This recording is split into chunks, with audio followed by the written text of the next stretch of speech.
جس کے تابع دشت و دریا و سمندر ہو، زمین جس کے حکم کی پابند ہو، چرند و پرند، جانور و درخت سبھی جس کے تابع دار ہوں، زمین پہ جو خدا کا نائب ہو، جو مسجود ملائک ہو، تمام مخلوقات میں سب سے افضل و اعلیٰ ہو، اسے انسان کہتے ہیں۔ یہ کتابوں میں پڑھا، علماء کرام سے سنا، لیکن جس نے صحرا و سمندر پر حکمرانی کر کے دکھائی، جس کے حکم پر لرزتی زمین ٹھہر گئی، سوکھا دریا جس کے خط سے جاری ہو گیا، جس کی چادر سے دہکتی آگ ٹھنڈی ہو گئی، جس کا واسطہ دے کر مجاہدین نے دریائے دجلہ میں گھوڑے دوڑا دیے، جو ممبر پر بیٹھ کر کوسوں دور کے حالات دیکھ لے، جو کہے یا ساریت الجبل اور ساریہ سن لیں، حکم پر عمل کریں اور فتح یاب ہوں، اسے کامل مکمل اکمل مراد نبی داماد علی شہید ممبر و محراب امیر المومنین خلیفہ دوم امام عادل فاروق اعظم سابقین الاولین عشرہ مبشرہ کے بزم نشین محدث قرآن فاتح روم و ایران حضرت عمر فاروق رضی اللہ تعالیٰ عنہ کہتے ہیں، عالم کا سب سے کامیاب فاتح جس کی شخصیت کفر پر لرزہ برندہ، آج اس عظیم شخصیت کی شہادت کا دن ہے۔ ان کی زندگی ایسی کہ خود رسول خدا نے دامن دعا پھیلا کر مانگا، شہادت حق کی گواہی ایسی کہ فرشتوں نے بھی جشن منایا۔ آپ وہ صحافی جس نے سب سے پہلے اعلانیہ اسلام قبول کیا، آپ ہی کے قبول اسلام پر پہلی بار مسلمانوں نے اعلانیہ نماز ادا کی، آپ نے اعلانیہ ہجرت فرمائی، طواف کعبہ کیا اور کفار کو چیلنج دیا کہ یہ مت سوچنا کہ عمر چھپ گیا ہے یا بھاگ گیا ہے، میں ہجرت کر رہا ہوں، جسے اپنے بچے یتیم اور بیوی کو بیوہ کروانا ہو وہ آ کر مجھے روک لے۔ آپ نے جب اقتدار سنبھالا تو اعلان فرما دیا کہ میری جو بات بھی قابل اعتراض ہو مجھے اس پر سر عام ٹوک دیا جائے۔ آپ نے 22 لاکھ مربع میل پر حکومت کی، آپ نے ریاست مدینہ کو ریاست کی شکل دی، بیت المال قائم کیا، عدالتیں بنائیں، قاضی مقرر کیے، فوجی دفاتر ترتیب دیے، فوجی چھاونیاں قائم کی، جیل خانہ جات اور پولیس کا محکمہ بنایا، مردم شماری کروائی، ملک کی پیمائش کا قاعدہ جاری کیا، نہریں کھدوائیں، رضاکاروں کی تنخواہیں مقرر کی، کوفہ و بصرہ اور قاہرہ جیسے شہر آباد کروائے۔ آج ہمارے حکمران کسی ایک منصوبے کا سنگ بنیاد رکھ دیں تو کریڈٹ لیتے نہیں تھکتے ہیں، لیکن حضرت عمر فاروق رضی اللہ تعالیٰ عنہ نے بغیر کسی ستائش کے کام انجام دیے۔ آج ہم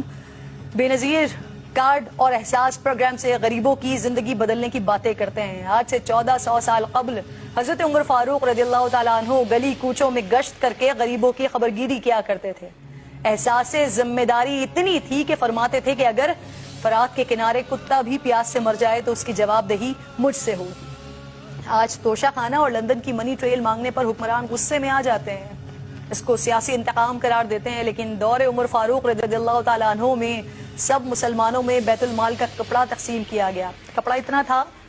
اس سے طویل القامت شخص کا کرتا نہیں بن سکتا تھا، اور حضرت عمر فاروق رضی اللہ تعالیٰ عنہ دراز قد تھے۔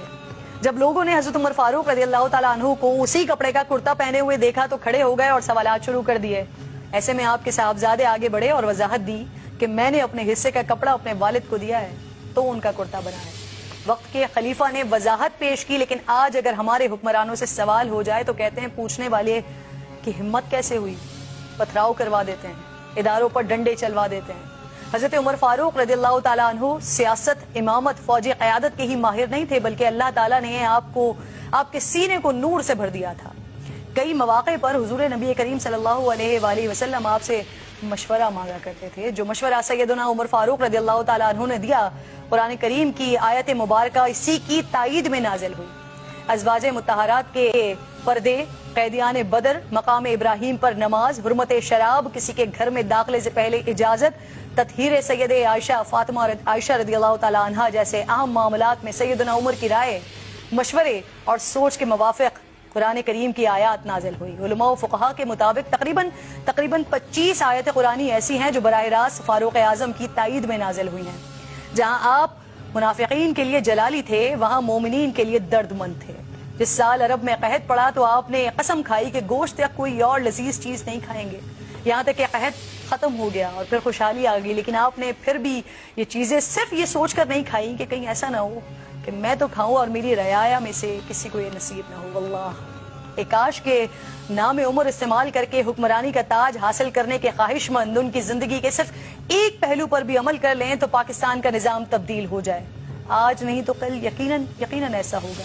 آج ایک عظیم شہادت کا دن ہے، اس لیے مختصراً شہادت عمر فاروق بھی بیان کر دیتی ہوں کہ نماز فجر کے دوران ایک مجوسی کافر ابو لولو فیروز نے زہر آلود خنجر سے آپ کے شکم مبارک میں 3 بار کیے۔ آپ بے ہوش ہو کر گر گئے اور حضرت عبد الرحمن بن عوف رضی اللہ تعالیٰ عنہ نے نماز مکمل کروائی۔ ظالم ابو لولو نے چاہا کہ کسی طرح مسجد سے باہر نکل کر بھاگ جائے، لیکن نمازیوں کی صفیں دیوار کی طرح حائل تھیں۔ اس نے اور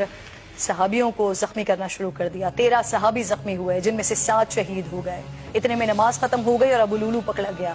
جب اس نے دیکھا کہ میں گرفتار ہو گیا تو اسی خنجر سے اس نے اپنے آپ کو بھی ہلاک کر لیا۔ اور اس کے بعد جو حضرت عمر فاروق رضی اللہ تعالیٰ عنہ نے صحابہ کرام سے گفتگو کی اور جس طرح سے وہ پریشان تھے، جس طرح سے وہ رو رہے تھے کہ جب وہ اللہ رب الجلال کے حضور حاضر ہوں گے تو وہ کیا جواب دیں گے اپنی رعایا کے لیے، یہ بھی ایک اپنی تاریخ کا بہت بڑا واقعہ ہے۔